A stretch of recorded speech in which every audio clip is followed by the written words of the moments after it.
जय हिंद प्यारे बच्चों। Welcome to Bharatvarsh classes. कैसे हो बच्चे आप सभी? आशा करता हूँ आप सभी अच्छे होंगे, स्वस्थ होंगे। तो बच्चों, हम लोग प्रतिदिन सुबह 7 बजे कक्षा 8 JCERT विज्ञान के अति महत्वपूर्ण प्रश्नों को करते हैं।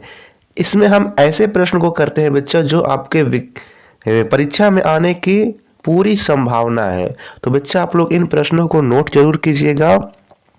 चलिए प्रारंभ करते हैं। प्रथम प्रश्न आप सभी के सामने है।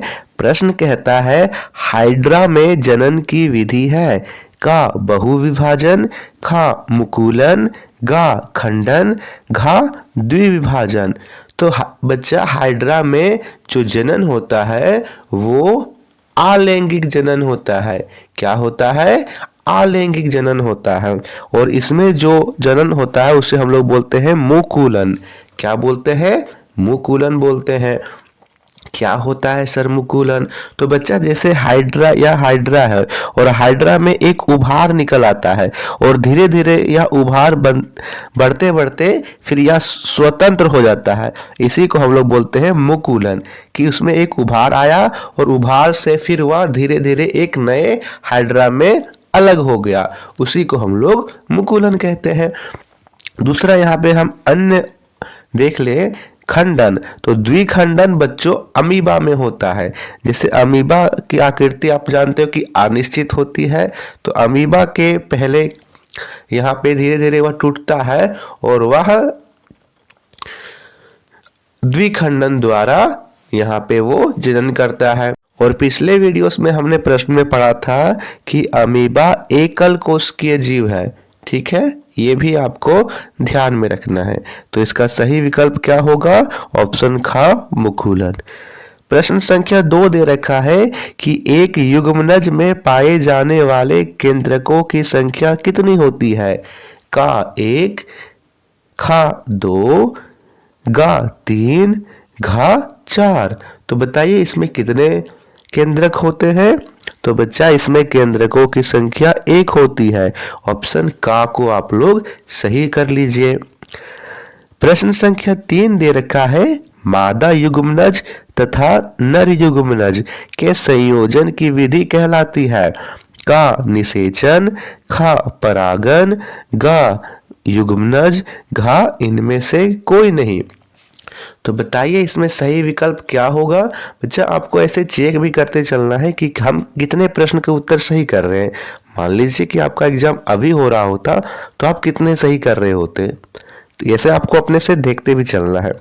तो देखिए बच्चों, यहाँ पे मैं बात करूं तो मादा युग्मनज जिसे हम लोग अंडाणु कहते हैं, नर युग्मनज जिसे हम लोग शुक्राणु कहते हैं, और जो इसका संयोजन होता है बच्चा उसे हम लोग निषेचन कहते हैं, फर्टिलाइजेशन। क्या बोलते हैं? फर्टिलाइजेशन कहते हैं। और यह अंडाणु तथा शुक्राणु का संलयन के कारण जो कुछ बच्चे में जो लक्षण होते हैं वो कुछ माँ के होते हैं और कुछ पिता से होते हैं। इसीलिए यहाँ पे ये निषेचन कहलाएगा। निषेचन भी 2 प्रकार का होता है बच्चा, आंतरिक निषेचन और बाह्य निषेचन। आंतरिक निषेचन बोलेंगे कि जिसमें निषेचन मादा शरीर के अंदर होता है। याद रखना है, जो आंतरिक निषेचन है वो मादा के शरीर के अंदर होता है। जैसे मनुष्य में, गाय में, कुत्ते में, मुर्गियों में, ये सब में क्या होगा? आंतरिक निषेचन होगा और मादा के शरीर में होगा। और दूसरा होता है बाह्य निषेचन।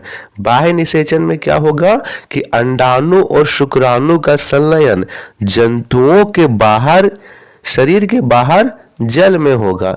ठीक है, जैसे हम लोग यहाँ देख सकते हैं मेढक में, तो मेढक में बाह्य निषेचन होता है। और भी अनेक जलीय जीव होते हैं जैसे मछली, स्टारफिश, ये सभी में क्या होता है? बाह्य निषेचन होता है। ये आपको। तो बच्चा, हमने एक प्रश्न से बहुत सारे प्रश्नों को हल किया। तो आपको ये सारी चीज़ों को भी अपने कॉपी में नोट कर लेना है कि निषेचन दो प्रकार के होते हैं, आंतरिक निषेचन, बाह्य निषेचन। आंतरिक निषेचन मादा शरीर के अंदर होता है, जैसे मनुष्य, गाय, कुत्ता, मुर्गी इत्यादि। और बाह्य निषेचन जिसमें यहाँ पे जो निषेचन है वो ना तो नर के शरीर में होता है ना मादा के शरीर में, यह दोनों के शरीर के बाहर जल में होता है, जैसे मछली, मेढक, स्टारफिश इत्यादि। क्लियर है।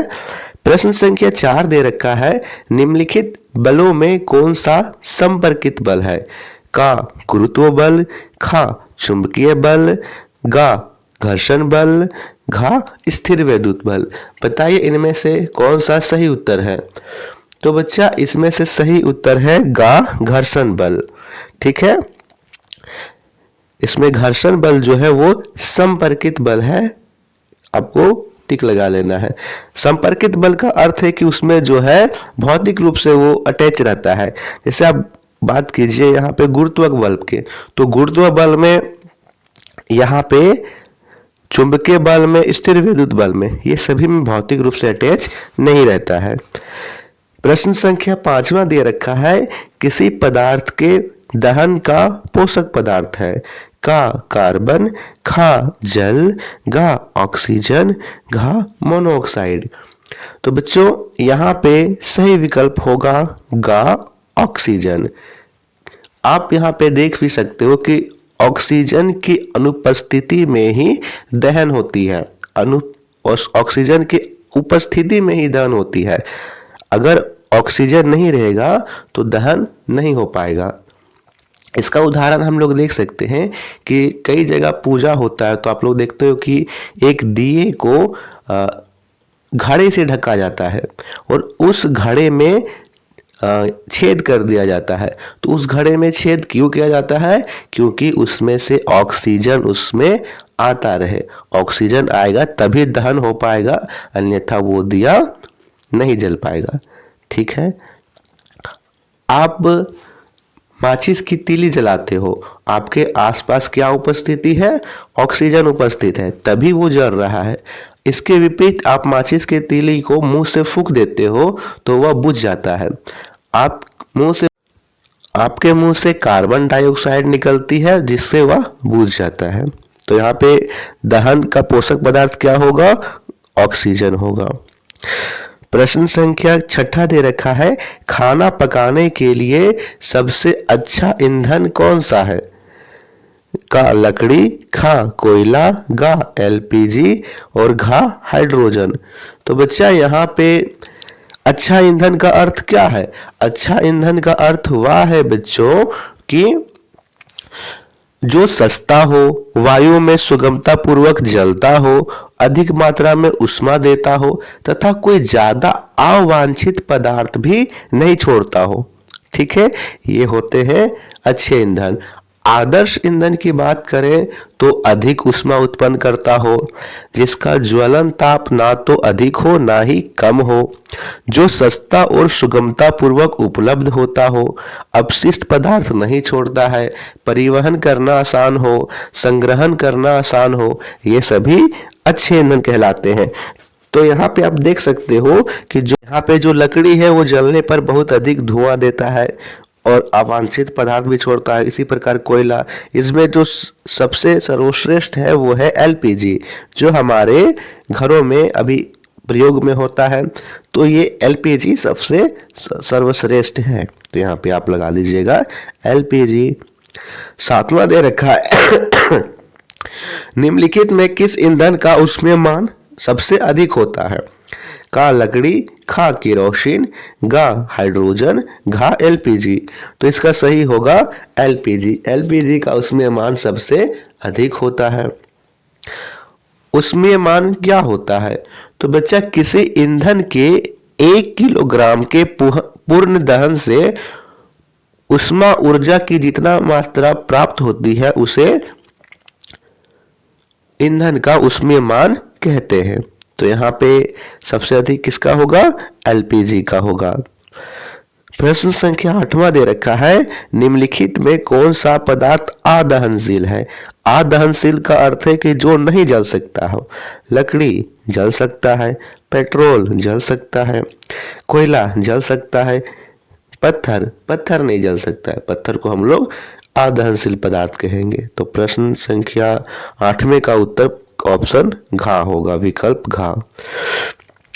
स्त्रियों में होने वाले मासिक स्राव की सामान्य अवधि क्या है? क 22 दिन, ख 35 दिन, ग 14 दिन, घ 28 दिन। तो बच्चा यहाँ पे मासिक, आपको इसे ध्यान दे रहा है, मासिक यानी महीने में एक बार। तो महीने में यहाँ पे लगभग हम लोग 28 दिन के करीब यह होता है। तो 28 दिन पे आप लोग यहाँ पे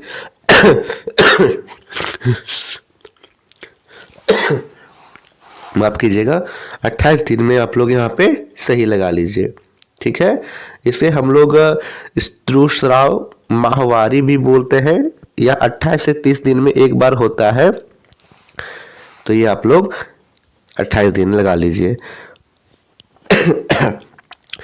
प्रश्न संख्या 10वां दे रखा है कि पुतली का आकार कम रोशनी में क्या होता है?